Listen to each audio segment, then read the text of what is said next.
എൻ്റെ വീട്ടിലേക്ക് സ്വാഗതം. ഇന്ന് എൻ്റെ പ്രാവുകളെ കാണിച്ചു തരാനായിട്ട് പോവുകയാണ്. ഇതാണ് ഞങ്ങളുടെ സ്ഥലം.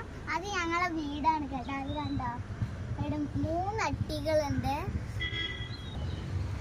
ഇവിടെയാണ് സ്ഥലം. അതാണ് എൻ്റെ വീട്. ഇതാണ് പ്രാവുകള്. കുറെ എണ്ണം പറത്തിച്ച് വിടുന്നുണ്ട്. ആകാശത്ത് കൂടെ ഒക്കെ പറത്തി. അതാ 2, 3, 4, 5, 6, 7, 8 ഉണ്ടായിരുന്നോ.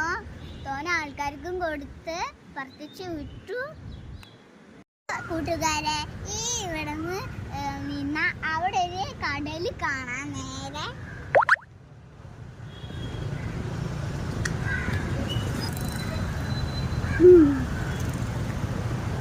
ആ കാണുന്നതാണ് കടല്. ഫ്രണ്ട്സ്, ഇവിടുന്ന് നോക്കി നല്ല വ്യൂ ആണ്. എന്ത് ഭംഗി അറിയുന്നു, നോക്കി നോക്കൂ. ആ കടലൊക്കെ ക്യാമറയിലായോണ്ടാണ് ഇത്ര ക്ലിയർ ആവാത്തത്. നേരിട്ട് കാണുകയാണെങ്കിൽ നല്ല ക്ലിയർ ആണ്. ആ ഒഴുക്കൊക്കെ നല്ല കാണാൻ കഴിയും.